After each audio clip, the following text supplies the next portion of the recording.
I'd like to introduce our speaker this evening.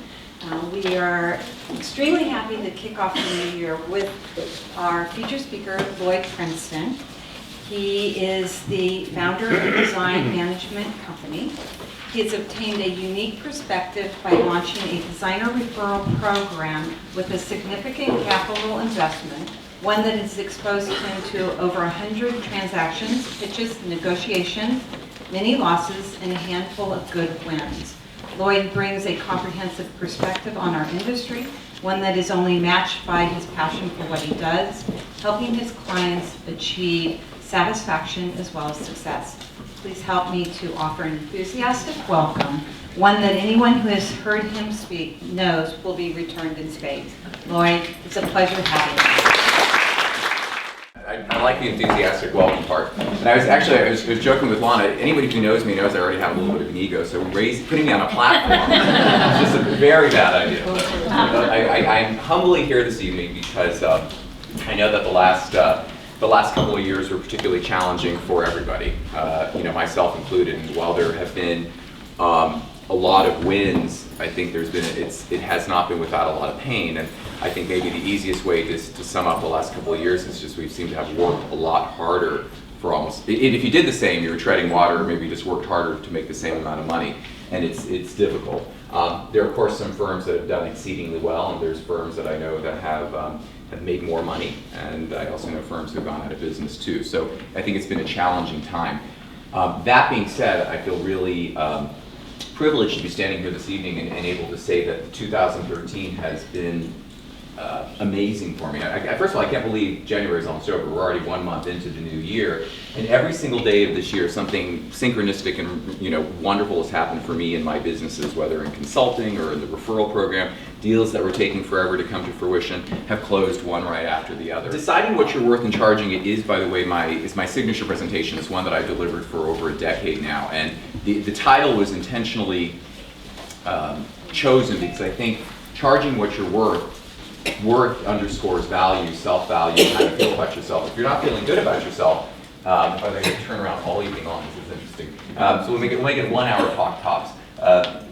How you feel about yourself has a direct correlation to what you're going to be willing to ask for yourself and your services. If you don't feel good, it's really hard to say, I'm worth a lot. And I think it's important to recognize that a lot of people have been through some really tough times. So don't let that hold you back. Know that this is a fresh year, it's a fresh start, shake off the bad stuff and look for the good things. I'm going to keep this at an hour at most, so I'm going to ask that if you have an opinion, please don't make it right now. If you have a really good question, go ahead and ask it and I'll try to answer it for you, or I may defer on answering it, so don't be offended if I don't. And I'm also going to ask for a little participation because I know it's warm, people have had champagne, and if you fall asleep that just makes me so upset. So I'm going to call on people to read things. And I'm going to start with one of my dearest friends for over 20 years, Cheryl, from San Francisco. It's a treat to have you right in front. What is the very first thing on my outline? When you just jump into my outline, make sure you all have it, because you should have it. And this by the way, is a custom outline for you. Nobody else has had this. What's the first thing? Have the best photography possible for your marketing purposes. Absolutely. So while you're all pulling it up, I want to start from the beginning, because this is one of the things that I've experienced in my program at iMatch Designers. With the internet, which has dramatically changed the way we do business and how people access us, they want to see the finest photography, because if you don't have it, you can't demonstrate it to your work. It almost doesn't make a difference how good even me as an agent can be. They want to see that you have physically done something. So the number one advice I can give to anyone for their marketing dollars is get the best photography you can afford to demonstrate the work that you've done. And if you haven't done the work, then steal it from someone else. Don't do that, but you need the best photography. Do not take it yourself unless you're a really good photographer and you've got the lighting, you've got all those things, okay? Number one thing, I think the best photography is whether you're using it on your website, print ads, you're putting it onto your iPad when you're going through it and scrolling and doing showing your portfolio, putting it on Pinterest, or they're taking it and putting it on Pinterest. It's going on your Facebook page, it's going on LinkedIn, it's going on any social media thing that you come up with. You're going to want the best photography for it, because if you don't, I guarantee you, your competitors do. Okay? What's the second thing on the list? I know, you're caller, right? You came up to me before, that's what you get. Who has it? Who's next? Go for it. Okay. Utilizing all available avenues of affordable avenues of marketing. I struggle with this a little bit, and I'll tell you why. This isn't necessarily a marketing program, but marketing is part of pricing. If you haven't packaged yourself properly, it's really hard to ask for a lot of money when the rest of it doesn't support it. Now, we know a lot of big names in town have their own books. They do their own books, they have great offices, they talk the talk, they drive expensive cars, you know, they put things out there. They may participate in showcases, they're doing Kips Bay, they're doing something in the Hamptons, on and on and on and on. It costs an enormous amount of money. Doing websites, I was just meeting with a lady yesterday, actually not in her industry, but her case is illustrative of this. She's spending like $6,000 a month maintaining a website and paying a social media person to do to contribute to all of her social media feeds. A lot of money. And in this case for her, it was a ridiculous amount of money because the net effect was a big zero. She wasn't achieving anything remote. She actually didn't even have a good revenue model, so it was wasted money. She has a rich husband, but you know, which was nice. But you know, as she said to me, he's gonna be really happy to get your advice because my advice was fire everybody and stop doing that. That's not the right way for you to make money. So then I gave her the idea of how to make money. So you need to determine what you can actually afford to do. But I got to tell you, I like going back to the basics. I honestly think printed materials are not dead. I handed a lady this evening my business card and she commented on the cardstock. I get more comments not just on my business card. You still hand out a business card. I mean, yes, you may send them an email eventually, but first impressions mean everything. I was just recently reading a book, which is a wonderful book, by the way, called The Charisma Myth. If you haven't read it and you like to read, it's not too long, but it's a wonderful book on charisma. It's our energy and how people perceive us. Opinions are formed literally within 2 seconds. Within 2 seconds of meeting you, people decide whether or not they like you. Okay? Hopefully you like me, but you know, you've decided that on your own already, and you know, it could have been the way I was dressed, how I approached you, how I shook your hand, my voice, any number of things. What you put forward in terms of materials are very important. I still highly favor printed materials. I use all digital media, but I still get books printed. I get brochures printed. We get cards printed. We do mailings. You know, direct mail, by the way, as many people may scoff on it, is not dead by a long shot. There's still ways to reach people through direct mail because everyone gets their mail, the rich and the poor alike. Now, how long they look at a piece of material is another story. Okay, but figure out what you can afford, including your photography, including office space. A lot of my designers are going back into their homes. There's no problem in that. You don't need to have an office overhead if you don't have clients calling on you, or if it's not a storefront where you're getting walked by traffic. I mean, be logical, be strategic, and save your money. The person who has the most cash right now is the person who's going to be in business moving forward. I say hold on to as much cash as possible, don't waste it. So, nice jewelry here and there, but be strategic, because even when you go on your appointment, you're going to look good, and they will look at that. It's an important thing. Who's got the second or third thing for me? Gather as many details about the project in person and understand the needs and pains of your prospect. Excellent. This, by the way, is right out of Retail Selling. There's a great book out there by John Lawhon called Retail Selling. And you can't, what you're ultimately doing is you're problem solvers. You guys are solving someone's problem. Their place is too dark. They don't like their current furniture. They don't like the configurations of the room. There's a pain. There's a reason why they're calling. They don't have time. They don't have money. They have too much money. They don't have, you know, whatever it is, they need something. It's your job to figure that out, and ultimately that's what you're addressing, because if you're not making those problems go away, you haven't solved the situation, and you don't have a satisfied client long term. So I can tell you, an important part of making money is keeping the money too. And for better or worse, I serve as an expert witness in disputes when people are trying to get their money back. So just the fact that you got a check doesn't mean you're going to get to keep it. You need to have a satisfied customer at the end of the project. And the way you do that is to have solved their problems and solve their needs. Because judges they're very notorious for hearing and feeling that people have been taken advantage of. And when we start coming in with incredibly high prices on things, and by the way, I say sell them as much as they're willing to spend. But not everyone can afford a rug for $50,000. So when these numbers start getting batted around in deposition and everything, you just see the eyes go up. You know, and people just go, oh my God, how much was that? Of course you're stealing from them. You just don't want to ever get to that stage, okay? What's the fourth thing? Who's got it for me?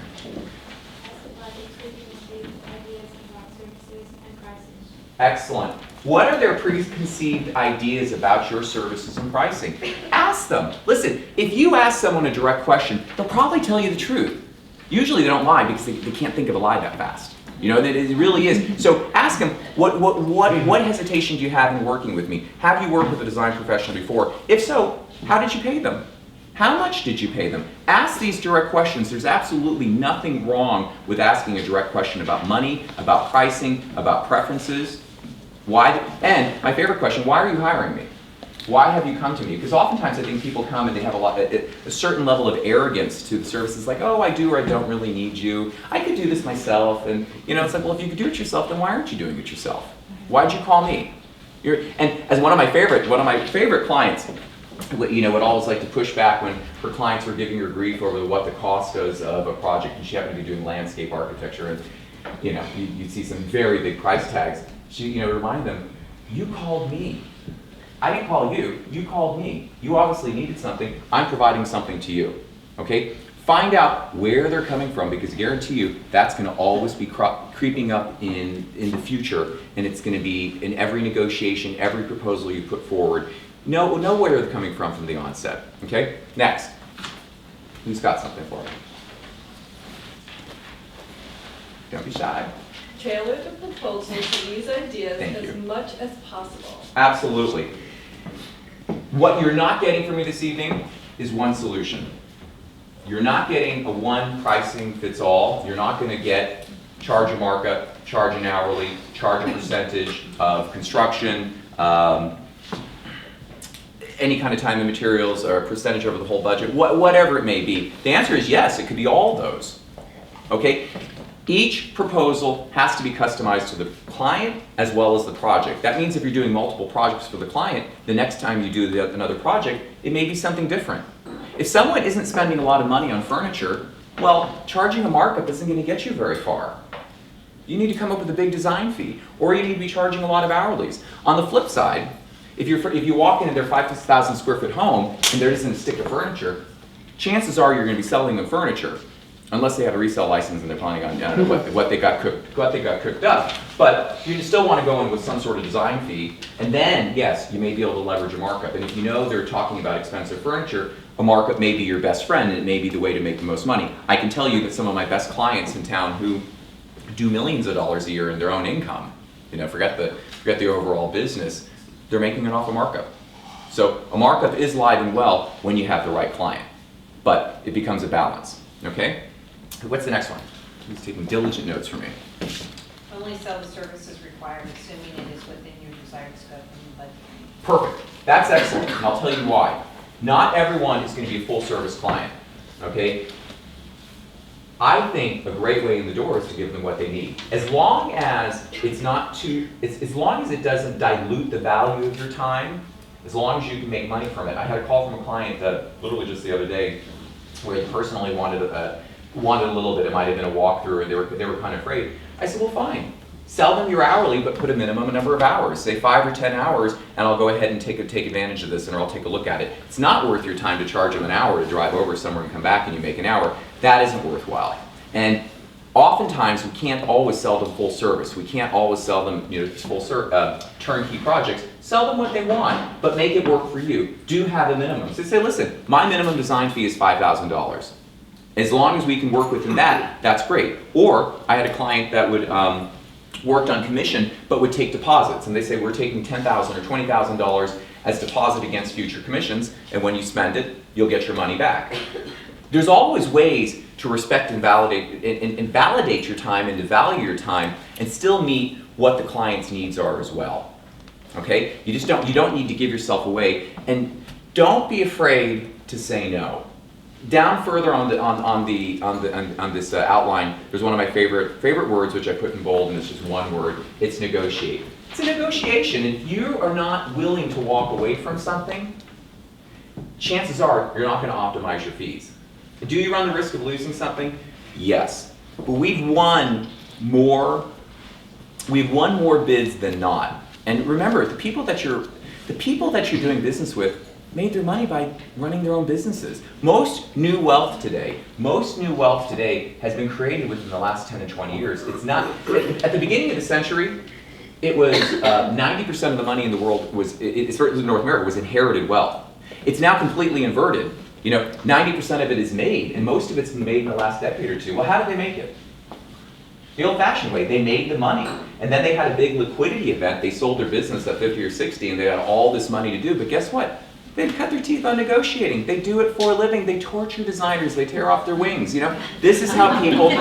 This is fun for them. These are business owners, or it's the husband who's going to take just a little more and get a little more. And by the way, it doesn't mean they don't like you. It's just they'd rather keep the money for themselves than give it to you.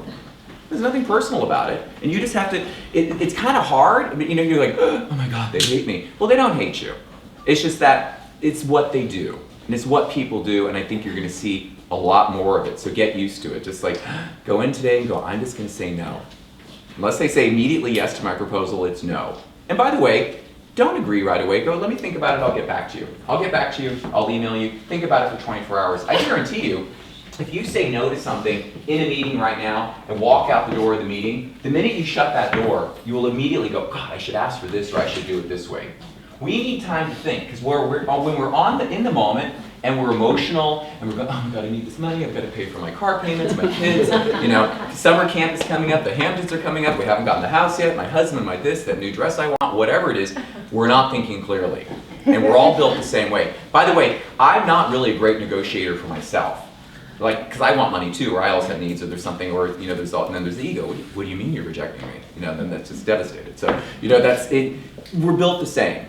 When you take a little breather and you step back from something, then you will think clearly again. Okay? What's next?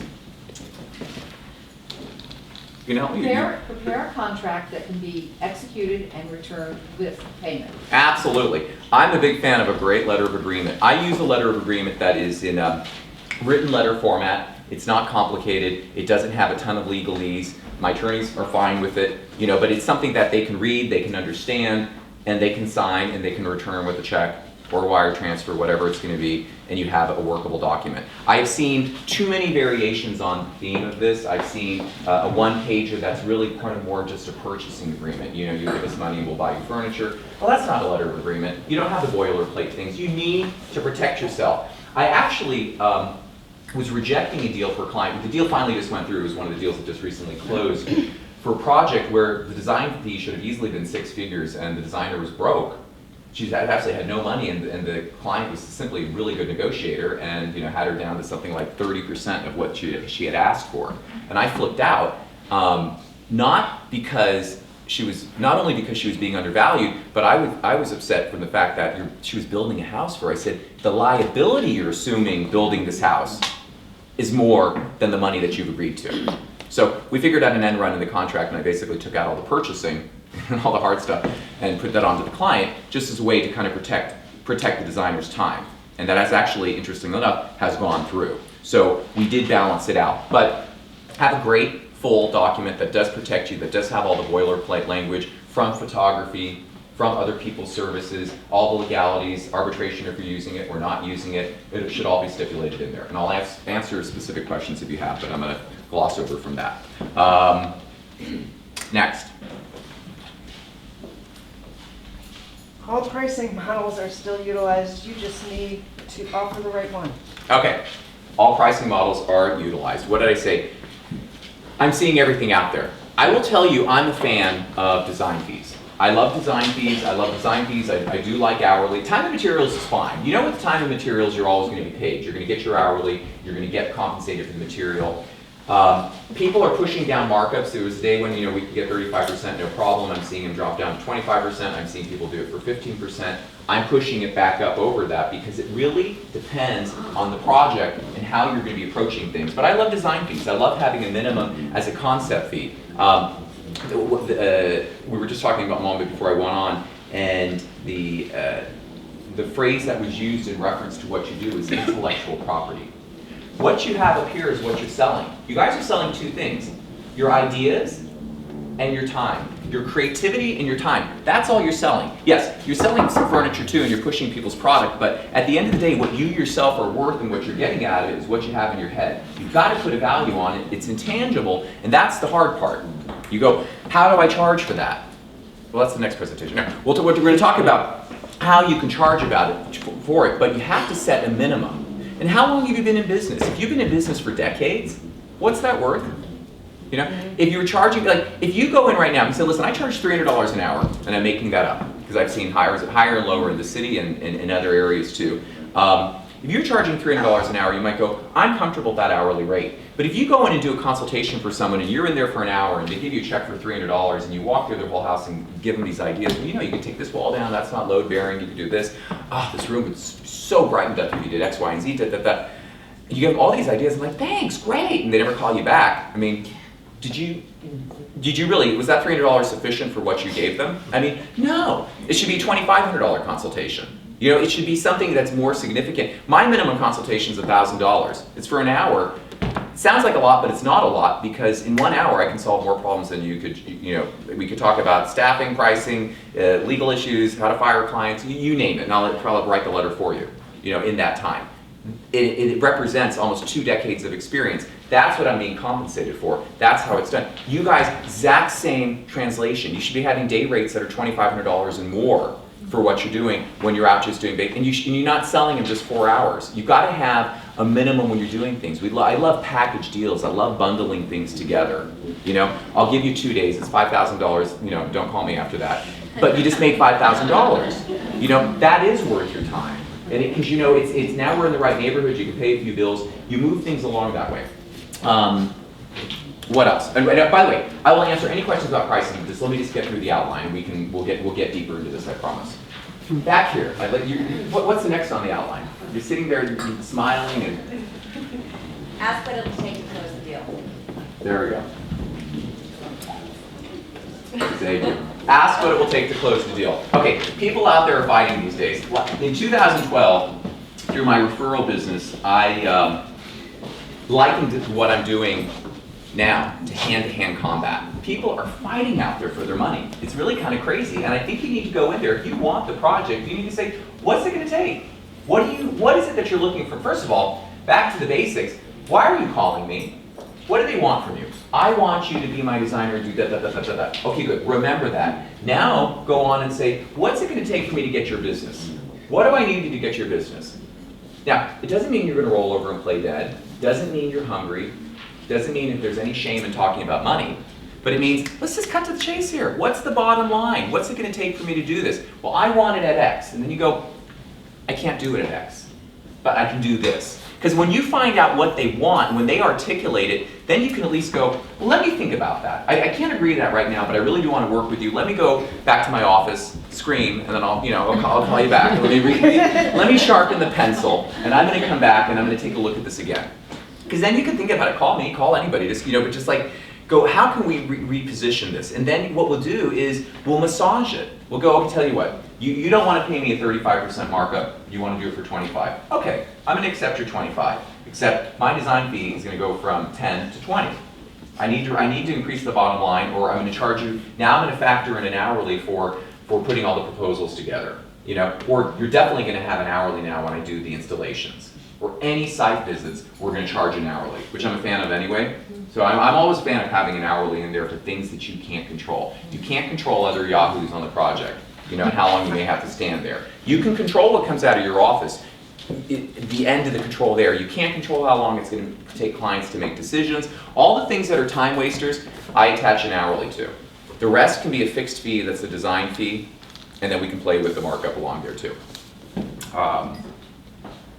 Okay, what's next? Negotiate. Need I say more? Negotiate. It's painful. I remember once, there was a great book, a gather I like to read. There was a great book out there called Why Women Don't Negotiate. And it was written by two, I think that's the name of it, I haven't read it for years now. But anyway, it was written by two female professors from Harvard. From Princeton University, and coincidentally. And when they were interviewing women about negotiation, one of the Men, when they were talking to men liken a negotiation to playing baseball, okay? When they talk to women about negotiation, they compared it to going to the dentist. Now, I'm not making this stuff up, I'm just telling you. But it's not bad. If that's how you're thinking about it, if you're looking at it as yanking your teeth out, I want you to reframe it and think about it as a game. Because this is all it is. It's a game. It's a game to them, and I want you to make it a game to you. Because the more fun you have with this, when you take the agita out of it, and all the angst, and it's like, oh my God, this is horrible, I need the money. And you take a deep breath, get centered for a second, and then jump back into it, you will find that they want you. By the way, they do want you. That's something too. Keep in mind that if they're taking the time to negotiate with you and to go forward with you and to pull you into this whole process, they want you. And you have something to offer too. Granted, there are almost 70 probably very talented people in this room today. Okay, and especially in New York, it's amazing how much talent is swimming around in New York. There's competition for sure, but there's no other you. There's only one you. And there's no one's going to talk the way you talk, who's going to come up with the same. You may be able to do similar schemes, you may have a room that's going to come out very similar, but it won't be the exact same. And I think you need to have that confidence when you go into it and be willing to say no. When you are willing to say no, that's when you're going to find out how far they're willing to go. And it's at that point that you find out what you can get. If someone accepts your first proposal, you probably didn't ask for enough. You know, and then, you know, bear in mind, a little back and forth may at least guarantee that you have an optimal fee. Kick yourself if they go, oh sure, no problem, right away. You're the cheapest one on the block. Think about it also too. There are no bragging rights to having the cheapest designer. You know, you want someone who has a little cachet, but more importantly, and I'm sure you all know this, people do not appreciate what they get for free. Right? You know, when you put a price tag on something, now all of a sudden it's value. But when you give something, no one cares. It's because why? What did they pay for it? Nothing. And what are you worth? Nothing. Who's worth nothing in here? Okay, I didn't think so. So you have to charge for what you do. You can't give away design ideas. Well, I'm going to come back to that in a second, because I have a modification on that. But historically, a couple years ago, it said absolutely no design ideas. Don't even say hello for free. You know, be really, just be very judicious in what you do. Value your time, schedule an appointment, keep the walkthrough for an hour, schedule, schedule, schedule. My time is important. Have your assistant answer the phone, have the appointments confirmed, business, business, business. This is what we do. Actually, I could also read you. No, it was in the New York Times. One of my clients, Darren Hinault, was quoted maybe 4 or 5 months ago. And he was talking about, they were talking about the design industry, and they were talking about spending money. And he said, clients don't, and I'm paraphrasing, clients don't come to me for a good deal. They come to me to help them spend their money wisely. Okay, write that down, 'cause that's a good one. Tell them that. To say that, you use it right out of Darren's mouth. He's living on Fifth Avenue, okay? You're not coming to me, when they come to you, to say, listen, you're not coming to me for, you know, better deal Sally. You can filter in your own words. You're coming to me to help you spend your money wisely. Otherwise, go do it yourself and torture someone else.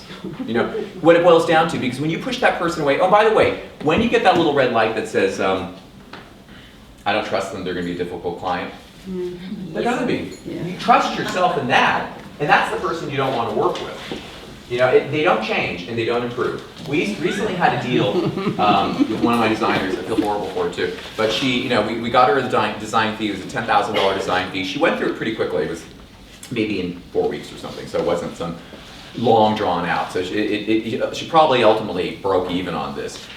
When it came time for, because it was primarily construction, the doctor, surprise, was coming and negotiating more and ultimately wanted to reduce her commission from, I think it was 25% to 15% on oversight of everything, and ended up just hiring a different contractor and doing it without her altogether. And it was a sad and unfortunate experience, but the thing about it is, since I was involved in the negotiation, he was an ass to begin with. Yep. It should not have come as a surprise to either of us. Oh, it's $10,000 you want to say. You know, I'm not in the business of walking away from deals either. So you know, it's kind of a, especially at the end of the year, especially at the end of the bad year, you want to make money, you want to bring it in. It's a natural thing. But he was a jerk to begin with, and he ended up being a jerk. So at least he was consistent. Okay, what's next? More prospects for your figure. Once again? more prospects through your completed work? Yes. Prospects are very, that's an interesting thing. Try to find out, and don't be afraid to ask who your competition is. If you know you're competing with a few people, ask. Ask who they are. They'll tell you, and you can find out. You want to know who you're up against, because you could be up against, if you're mid-range or high-end or you're low-end or whatever, you want to know what the competition is. You want to understand where to put your pricing. You want to know where to put your pricing, you also want to know where to put your effort, because that actually goes into the next thing, I think that's on the outline. Be willing to, I think today, and there's a next couple of points I'm just going to lead right into. I think this is really critical to what we're doing. There was a time I would have said, don't give any free advice. Don't give any design ideas. But after losing several projects to firms that did full schemes, or did, certainly color boards or however they were doing it, or architectural plans, in this case it happened to be architectural, it was $1 million project that we lost, unfortunately.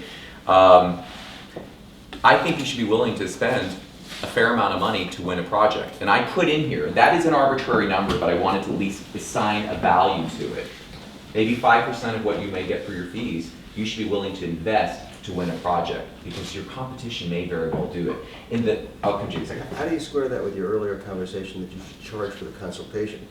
Okay. Charge for the consultation versus pitch the business and get out some Well, ideas. those are two different things, and I will match those up. I appreciate the question. Let me start with that, and I'll come back to the consultation charge. If you're bidding on a project, you're not going to leave it for them. You're going to be doing something to say, listen, here's potential renderings, this is what we could do for you. Do a full presentation, do it on your iPad, however you would normally do it, and take it with you. You're not leaving it with them. Consultation, you're going, you're giving advice, you're doing something. Someone is actually physically saying, I want to have you come in and give me these ideas. You need to be judicious about it. If someone says, I'm responding to the lamp I saw on this ad, and I want you to come and take a quick peek, you're like, I'm not going to do it. In the case of a Tribeca, tri-level and two apartments that are being joined, and the construction costs alone are millions of dollars, we're going hand in hand for this. We're going to spend thousands of dollars to go after it and hopefully win it, or we may lose it, but we're certainly not just putting a proposal together.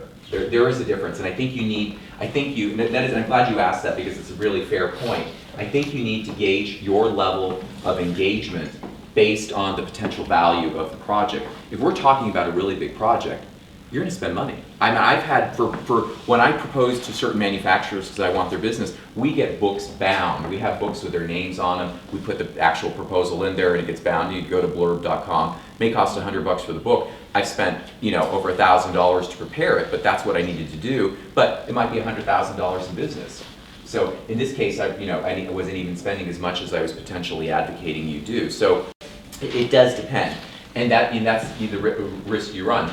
I have a designer who said he does like a full presentation to go bid for work. And when the first time I heard it, I was a little surprised, since he's incredibly high end. And he goes, but I never lose. Because that's what he said. I haven't lost. He goes, I will go up and show them this is everything you can have. They're wowed and they pay it, and they're spending. We're talking multi-millions of dollars in interior furnishings easily. So it depends on the level you're at, and it depends on what you're going after, and that's where you're going to need to, be judicious with your time and your efforts. If I'm just being called in to do something and I know you're pumping me for advice today, I'm definitely charging. That's the distinction. I think probably a great time to break for questions about anything before I take the last few items on there.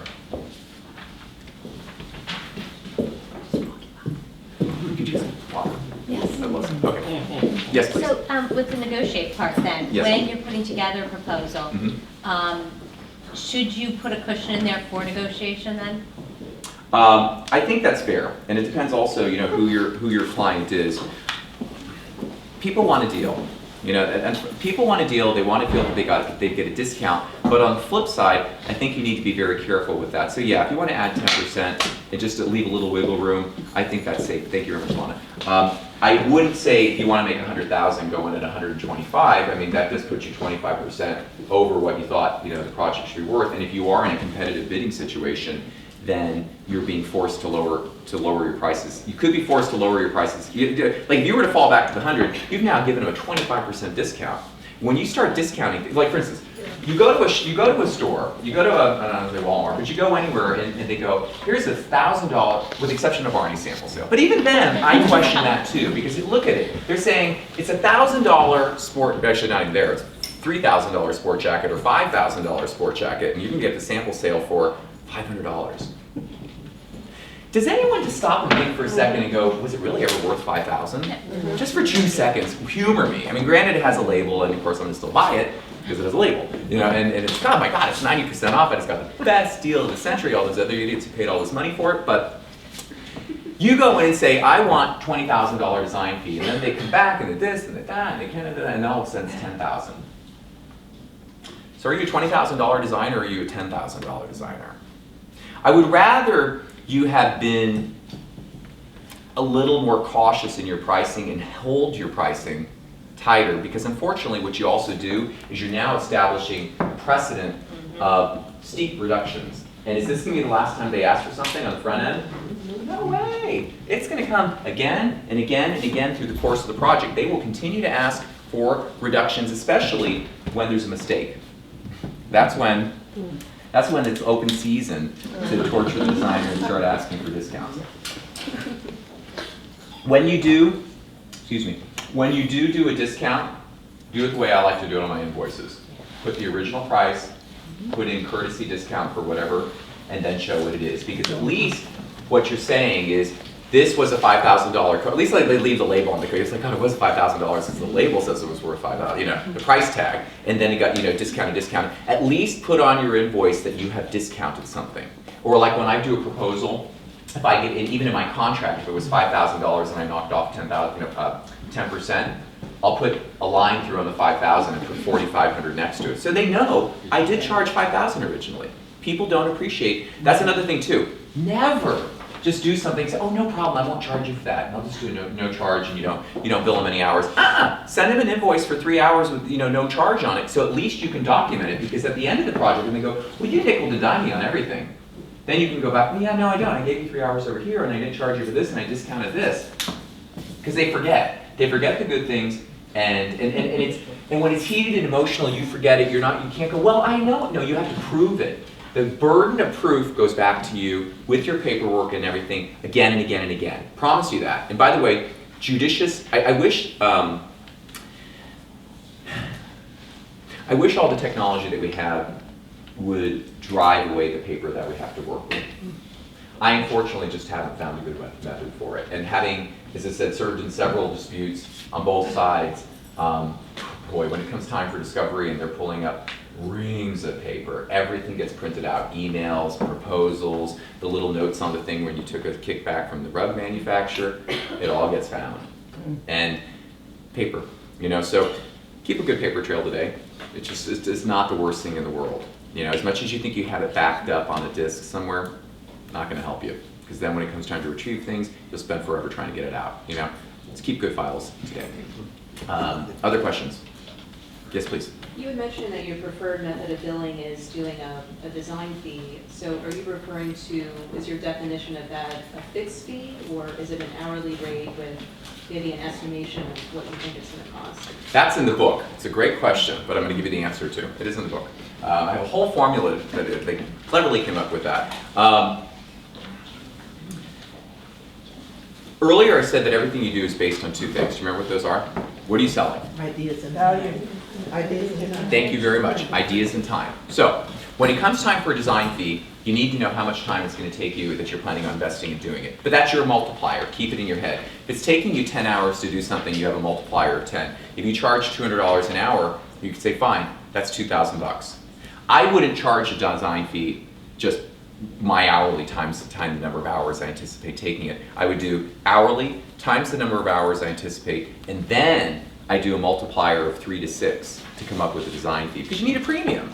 $200 an hour is nothing. I mean, it's not saying it's nothing, but it really is nothing when it comes to you have an office and overhead and insurance and all these things, and if you ever want to retire, right? They say designers don't retire. They just, they get found one day in between, fabric wings somewhere. There Shirley is. She was here last week. So I will do a multiplier of 3 for like a decor project, and then go up from there 6. Whatever it may be. if you're doing construction, or if you're doing a lot of interior built-ins, based on the complexity of what you're doing, then I ask for more. Hourly rate times number of hours anticipated times the multiplier based on the complexity of what it is. Here's the really important thing. Do not tell your clients about your multiplier. Don't go in and say, I have a contract I just got from a client today. She goes, I expect this to take me 30 hours, and it's going to be 30 hours times $200, it's $6,000. Well, guess what? They're going to squeeze you for every minute of the 30 hours. Never tell them how long it's going to take, because hopefully you'll do it like that. I mean, when you walk in and you have a conceptual idea of how long does it take you to think of something when you walk into a room? Yeah, a minute. Yeah, right, exactly. Then you're charging a fortune. How do you justify that? No, but that's the point. But in order to be able to do it in a minute, it took you years of experience and or talent, which I don't possess. I'm not a designer. I wouldn't pretend to be one, so I can't think in those terms. That's the gift that you're quantifying, so it can't be based on time. I'm not a fan of saying it's going to be based on time. Now, yes, if you are on time and materials and you're going to be billing by the hour, fine. But guess what? They run the risk of having a massive time bill. And you do not, just a few quickies, you're not collecting, you're not giving monthly invoices. If you're billing a lot of hours, bill weekly or every 2 weeks. But don't wait 30 days. And for heaven's sakes, do not give them 30 days to pay the bill. Invoices are due upon receipt. The reason why is every time this happens and you come up with a massive bill, what do? Freak out. $20,000 for final place? Well, no, but I did all these other things, and all of a sudden you're backing up against the wall, and they're like, okay, I'll take $5,000 off of it, and then you rush out of there with a check for $15,000. Well, you just left $5,000 on the table, and that's the very last thing I say, do not leave money on the table. It really pisses me off, You earned your money, you got to keep it. Break it up into $5,000 invoices. Bill them weekly when you're doing a lot of time. Bill them every 2 weeks when you're not so much. Make all invoices due upon receipt. You're not a bank, you don't owe them any favors. They should write you a check right away. Because the longer it takes, shorter memories become, and the more harder it becomes to collect invoices. And you should take retainers in advance. You should take deposit on account. You should apply the final invoices towards those retainers, because the time that they're going to be, you have difficulty collecting the money isn't at the beginning when they're happy with you. It's at the end when they're unhappy. Yes, please. Not that they won't be unhappy, but or they will be unhappy. Yes. Okay, so I've had this issue come up lately a lot. Clients will say, okay, I want a flat design fee, I don't want your hourly rate anymore. I want to go shopping, I want to enjoy it, this is a favorite activity of mine, and you have to go along with it. So I come up with a flat design fee. Problem is, I also try in my contract to do a statute of limitations in terms of time. So I'll say, okay, we're going to do this project, and it's going to take 1 month. Right. And negotiate 2 months tops. Okay. Then what happens? She goes on vacation, or I go on a trip, and then all of a sudden, well, you told me we only have 2 months, but you were away, and now I was away, so therefore I want another 2 weeks or 3 weeks, and then it can drag. Or I'm swamped with work, Felicia, so can we do it a different day? How do I prevent that from happening? That's painful. Fire the client, point one. Did everyone hear that? Yeah. Okay, right. And you just think the skin's crawling. You know the client. That's that person. You can put a clause. Well, no. Let me. There's so many variations on this. There's a lot of variations on this, and we each have we have different approaches to it. Someone who wants to go shopping is not a fixed fee client. Just period. They're not. I mean, what I'm trying. You can't put a square peg into a round hole ever. It's just you're going to have pain in it. It's not going to be a win. It's going to be a win for her and a lose for you. So if she's saying, I want to go shopping because it makes me happy, and you go, but yeah, but it makes me really unhappy going shopping with you. There's got to be the caveat. I'll do it, but I got to charge you hourly. For years. This is a client that's been. I understand. Well, okay, and those are the ones because they're paying, they're going to do, and they're never going to stop designing. The house keeps going on, and they have the kids and everything like that. I get it. I know those clients too. You can't please everybody. And maybe what you do is you just say, I'll sell it to you in blocks. Just listen. I'm not going to make it a 2-month time period, but I want you to prepay the hours, or I don't know what your objective is with it. But she's going to be an ongoing, forever client. All you can do is try to minimize the pain to you, because at some point you either can only say no, you can raise your rates, or you can do something to modify them. But if she wants what she wants, it's going to come to the point where you've got to go, I can't. I'm really busy. I'm not able to give you my time this way. Or if it is 2 months, it's expiring in 2 months, and it has to be completed next week or the week after. Or I'm going to pre-sell you 50 hours of time. I don't know. You got to think about it that way. that's a client where there's not a perfect solution for it. You can try variations on a theme, but the long-term client like that is a golden handcuff in a sense, because if they keep generating money for you, you always know they're there, you get used to them. But on the flip side, they feel entitled, you're afraid to raise your rates. Try raising your rates, or I told her I wasn't gonna charge her any fee, and I was just charging this price. And Yeah. But I said, you have to buy. well, right, but she'll figure something clever. She just likes spending time with you. Other questions? Yes, please. How do you recommend determining a retainer? That's a great question. How do I recommend determining a retainer?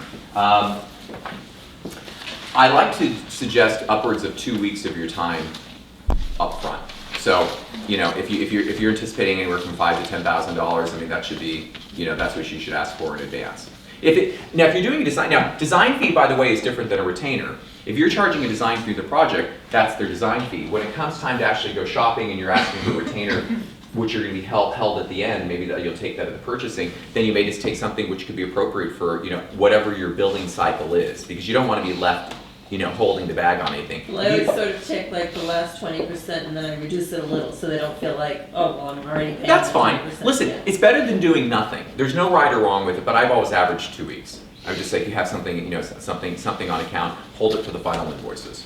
Okay. As I said, different than design fee. Other questions? Yes, please. You were talking about if you've given up a contract or you put out a proposal rather, and if they sign it so quickly, then you probably didn't charge enough. But then the flip side of it is, if you say, well, I think I'm worth this, my experience and all this stuff, and so you put something out there, and you're afraid you're doing too much, and you were saying you could ask them, who's my competition?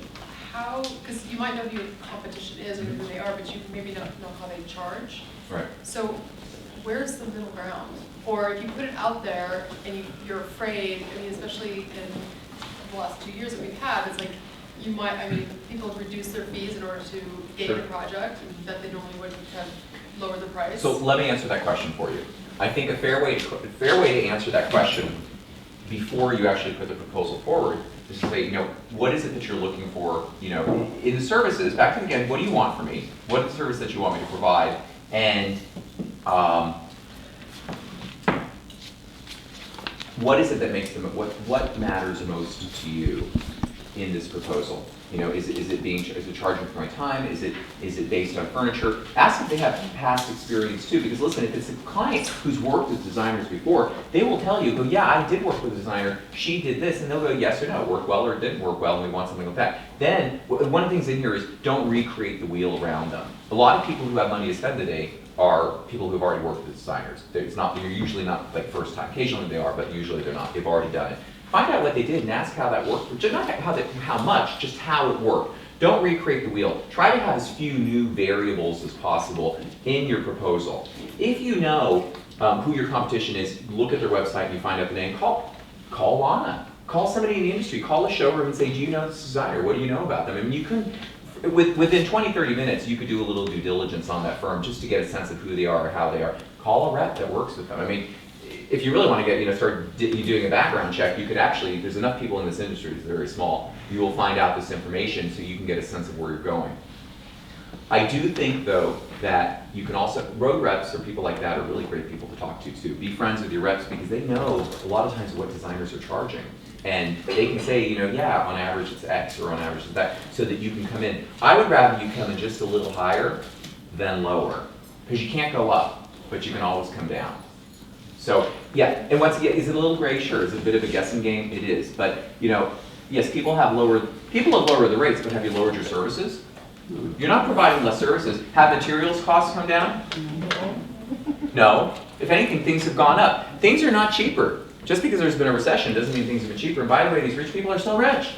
They went from 100 million to 50 million, they still have 50 million. They can afford, you gotta remember, they can afford what you do, and they can afford whatever they want. It's just whether or not they choose you. That's the question. And I think it goes back to the level of confidence that you go in. We've won deals, we've lost deals. It's not easy, but you have to ask yourself too, at what price am I willing to, when do I stop? What's too low? And really your objective here is to optimize your fees. It's not to, listen, It's, what do they say, there's a quote, it's hard to talk democracy to the guy who's in the, who's on the front lines, he's in the battlefield, there's a word for not dugout, but, Trenches. thank you. It's hard to talk democracy to the person in the trenches. If you have no business right now, if you need cash, you have no money in the bank, it's really hard to negotiate for yourself. You probably should go ahead and go a little lower and get the projects until you feel better. Then after you get that one, then go ahead and inch it back up or move it back to where it needs to be for you. And then when you've got a number of projects, if you have good cash flow, if things are basically secure, and this is a really good project, something's coming in that you know you can really make a difference in your career and what you're doing, go for broke. Put it in an awesome presentation, make the investment, get things custom printed, go in like a rock star, think through it, do your research, do a presentation. I want this business, and it's going to cost you a fortune, but God, I'll deliver. But, you know, and I say that a little, but I'm not joking. Who do you want to do business with? You want to do business with winners, not losers. I mean, that, you know, that's what, you know, it's like, people will respond to that energy, because remember, they can afford anything they want. One of the rules in selling is to not put something forward and go, oh, this is too expensive, you won't want this. Because that's the kind of thing that they'll buy. They'll go, oh my God, that's perfect, you know? And people, price tags, they really don't think about it. If it's AV equipment, the guy's going to spend a fortune on it. $300,000, no problem. Where's my cigars? Where are they, you know, it just really depends, okay? Other questions? Yes, ma'am. Do you have a certain formula to try to figure out like how much your hourly rate should be? Oh. I don't have a formula to figure out what your hourly rate should be. However, I'm of the opinion that even if you're fresh out of design school, you may have the eye and the gift of the best and the most experienced designer. So no, you should not be charging $45 an hour. You know, this is New York City. I mean, you know, $150 and up, you know, minimum for what you're doing. I mean, even if you're in Westchester or you're, you know, outside of that, if you've been doing this for a while, you have an office, you got things that are very established, you know, $200, $300 in terms of an hourly. If I were just to come up with that, by the way, that alone is not going to make your career. I've got to cobble together your bottom line from other things too. We need a design fee, we need a markup, we've got other things. I can also advocate and turn it around for you too. How about charge no markup and maybe charge $400 an hour? You know, what about just charge a really high hourly rate and no markup whatsoever? A client of mine in somewhere, Minneapolis, he's out in that neighborhood. He just closed his shop, and I'm embarrassed actually because I flew there not so long ago, but I can't remember the city, but it wasn't Minneapolis, but it's somewhere in the vicinity, and they just closed their store. They just closed their store, he's now a designer, and he goes, I hate dealing with furniture purchasing. I want to be a designer, but I don't want to deal with furniture, what am I supposed to do? And I said, you know what? Charge a very high hourly rate, at least double of what you were normally charging. Don't charge a markup, and then make the showrooms, have them write checks directly to the showrooms, have them collect the sales tax, pass on as much of the burden of paperwork to the vendors you're doing business with. And if you're using retail sources, no problem, they can use their credit card anyway, it's already prepared for. And you will find most trade resources today will take your client's check and collect the sales tax. Eliminate the burden from yourself from doing these things. You can retool this business and think about it a different way. Believe me, there's lots of competition. I just got approached by a very large furniture website to collaborate and join forces for my referral program, because that's where people are looking to buy furniture, or they're certainly resourcing things. Now, I will also tell you that website does promote design professionals, so we know which industry we're in. I'm actually working with another retail chain as well that is marketing heavily to the design trade. So designers are alive and well. We're being more strategic in how we position you and how we approach things and services. Other questions? Yes, please. What happens, how do you proceed if you did not perhaps do the right contract in the beginning? Call me. If you did, well. And it's a long-term project. Yeah, that's it. Well, if you did not negotiate favorably or safely for yourself, you have options. What are your out clauses in the contract? What are their out clauses in the contract? Look for an opportunity to renegotiate it. Every contract should have an out. If you don't perform here, we'll do this. It expires after a year, 6 months. Design fee, design fee needs to have an expiration date. So we're gonna make this really powerful 5 minutes. design fees need to have an expiration date. If I'm charging $10,000, $20,000, $100,000, whatever the design fee is, it is only good for a fixed period of time, which is not the same as the expiration on your contract. I generally don't write a contract in the design industry for more than a year. We don't have visibility past that. Who knows, they may be horrible people. You want them out of your life as soon as possible. The best way to get them out of your life is to do what you said you would do and then don't answer the phone anymore. Be specific about your scope of services. Don't just do open-ended. Don't do house of 10,000 square feet. Put the bedrooms. Put all the information that you can do. Lots of bullet points. Good way to finish it is to finish that and go, oh, sorry, I did it. We're done. Got two more projects. Can't help you right now. If you underprice, I mean, the problem is if someone wants to push, what can they do? Sue you for specific performance? You said you would do this. Well, they might. They might say, listen, you're not doing it. You need to give me back my design fee. I would need to know specifics to help you try to wiggle around, but that's a toughie, because not having asked for enough can be a problem. If, however, at any point they push back with you, then you can just be prepared to go, no can do. In fact, I was going to come back to you and say this. Or, one thing you could do is if you didn't do well on an hourly or you did something, you might just say, listen, I'd like to propose a different structure to you. What about I go ahead and give you, what if I eliminate, as an example, what if I eliminate the markup and we'll just charge you X over here? Or you know what, I seem to be doing a lot of shopping with you and a lot of time management. Why don't you just put me on a monthly retainer? $2,500 a month, $5,000 a month, whatever the right thing. We're in the construction phase. God, the construction is taking much longer than we thought. I'm doing more site visits, whatever it may be. I want to be on a fixed fee retainer, and I will be there since I'm getting all these phone calls from the contractors, from you, from your husband, from your kids, and I'm dealing with all this, and you seem to want me to do it, and I didn't realize there would be this much project management work. I think this would be equitable. What do you think? Right. Oftentimes, if they like you and they're reasonable people and they see what you're doing, they'll agree to it. I've had people agree to that more than not. Right. So, does that help a little bit? Yeah, that helps a lot, actually. Okay, great. Sign fee, expiration date, hourly, significant.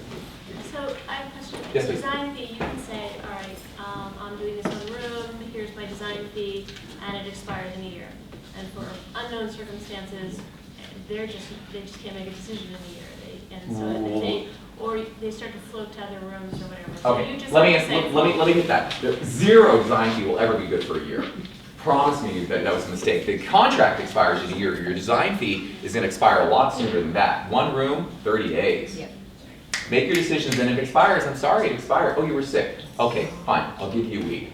You have 5 weeks now. But you've got to have a design, how long does a design phase take? 90 days max? I mean, it shouldn't go up much longer. I mean, beyond that, that's when that fee is over. And if there are extenuating circumstances like your client has, we can be gracious. But it doesn't mean you roll over and play dead. There's a difference. Okay, so I think you need to work through it. At some point, you got to draw the line. If they're just the most lovely people in the whole world, and you love their business, and you can do all things, and you make a bunch of money, do more. But if they're not, because believe me, they're going to pull that contract out and enforce it when it comes time for you to perform. Trust me. So you got the worst thing I've ever seen. Not the worst thing. The most consistent thing I've seen, problem I've seen in the industry is you put together a great agreement for designers, and then you don't enforce it. It doesn't. Why go through the motions of having a great agreement and negotiating well for yourself just to not enforce it? So bear that in mind. Other questions? Yes, please. Okay, weird one. So what is the sort of time frame or the number of meetings that you see on average for the average design job, not like the really crazy large ones, from the initial contact through phone conversations, initial meeting, proposal, presentation? Do you have a feel for what you think is an appropriate amount of time of getting to know the client or comfort level for you then to go ahead and present a proposal? I think that's a great question, but unfortunately I don't have a really good answer for you, and I'll tell you why. I have closed my best deal that I closed was in 4 days. From 4 days from the time we showed them a unit in the Trump Tower, which the designer walked them through, we went downstairs, we had floor plans, they showed a preliminary sketch, we had a box full of materials, and I say we because I'm the agent. I had to advise my designer along the way. They loved the materials, they loved it, we could do it. They signed the agreement right away and wired the money on Monday. That was the best. I mean, everything else has taken months and months and months and months and months and months. It's been painful. Last year was horrible. No one would make a decision with any time frame. It was ridiculous. So I don't know what the new normal is, as quickly as you can make it, but be prepared for long waits. Okay. People are taking a long time to make decisions, and it's not you. It's not me. It's been across the board for almost everything that we did. The deal that we closed today, one of the was 4 or 5 months in the making. And the other ones are still open and pending, and other ones, and a couple others went relatively quickly. But they were under time frame too, like they just bought a condo, they needed to move in, and they were moving out something else. Thank God for those deals. Yeah. Thank God for tight time frames imposed by circumstances beyond, our control. Other quick questions? Talking Yes. about, going on that, design fees with time, Mhm. what about all the time involved with emails and messages left by, and reading emails and CCing on emails and all these emails coming from your... Electronic communication. Yes. You charge for it. We charge for that. Speaking of time, I'm going to take 2 minutes to answer questions, and I need just 3 minutes of your attention to talk through things, and then we're going to do a quick raffle as well, compliments of Lana Lawrence, and I'm going to do a little raffle too. Electronic communication, you absolutely charge for. Just put it on time billing. That's why I think you always have time billing involved with things, because there's things you can't track. I mean, yes, if you have something falling under your fixed design fee, it falls under your fixed design fee. But by the way, from a documentation perspective, I do think you should record everything that you do. If you spent 2 hours responding to emails and doing stuff, like put it in there even though it's a zero charge, because when it comes time to reinforce, listen, under deposition, I've seen things like where they're saying, she did or you didn't do or whatever, you're like, well, wait a second, we spent 150 hours preparing those designs. What do you mean we didn't hear the client, or we didn't talk to the client, or we didn't listen? That's bull. How do you prove it? Document. Whether or not you're charging for things, you should document it. Never not document it. Every decent software has a time billing module. Type in the notes, went shopping for a fireplace, had client meeting, had reference about this. Put the information in there today, because you will need it 4 years from now and you will not be able to recall it, promise you. And trying to build information will cost you tens of thousands of dollars. And somebody's paying it, either you or your insurance company. Last question. I have a question about agreements. Okay. What are the general points that we should cover in a simple agreement? Without all the legalese, what should be the top line if it's very simple for a client to really understand? That's a great question. However, the only way you're going to get that answer is by providing your email to me. Because what I will do is email you. No, it's a legitimate answer. It's not simple. Yeah. There's no such thing as a simple agreement is a simple lawsuit. Okay. I'm serious. And what I'm happy to send to you is the outline, the original outline from deciding what you're worth and charging it, which originally what this used to be was I'd walk through all the steps of a contract. I have all the phases of the contract in and I would be happy to email that outline to you. And that will tell you everything that should be in the agreement. Not the language for it, but what points you need to cover, including photography, services of other people. I have all that in there and I'll provide it. It's a bit of a dance. It's a bit of a dance to decide how low will you go to get the project and how you will do it. So I'll tell you how I approach that. It's not a great answer because you run the risk of losing projects. Okay, hold it 2 seconds. Can you repeat? I'd be happy to repeat the question. Yeah, we're multitasking here. Yeah. I know, I don't want to interrupt an important part of money. This could be for me. The question is, how do you compete for a project if you know they're doing 20% less or they're going in significantly less? At what point do you how low will you go? I think it is really the question. And I think that what I do is, I think you need to set your own minimums. Just say, listen, this is what my services are worth and I can't sell it for less. Yes, I know there's other people out there who are offering it, but I deliver a high level of service that I cannot afford to do it for less, and I ultimately don't think my clients are ever satisfied when I give them any less than me. Now, what I am willing to do for you though, is sell you less service. I can't give you this for this, but I can give you this for this, And I think you package that's where you break it up into packaging. I said, maybe you would prefer not to do a whole house. Why don't we start with one room? Why don't we do something? Let me give you what I can give you now. Why don't you let me start with a design scheme? And if you're not totally, bowled over by that, then we don't move forward. Why don't we sample each other this way? I think that might be fair because I think, you're looking to make a big commitment. Here's where you're going to work against your competitors. Go, you know what, maybe it isn't the right way. Maybe it's not the right time for you to sign up for this whole project. Don't commit to the whole house. Why don't we just take one room? Why don't we do something we could do together quickly? Why don't we do the least defensive room? Let's just quickly get it out of the way. And if you love me, then we move forward with the rest of the house. That might be a smarter way for you to do it. And it's such a big project. You don't want to give the whole thing to anyone anyway right away. If you know you're going up and they're trying to do something like that and someone's trying to underbid you, why don't you try to reduce the whole project? I mean, you could play with this a couple of different ways, but it's ultimately, if someone is looking for a really good deal, all it is about the money, and that's what you're going to ask me, that's what I was trying to articulate to you, and I did do a good job of it. If it's just about the money, sometimes you can't win.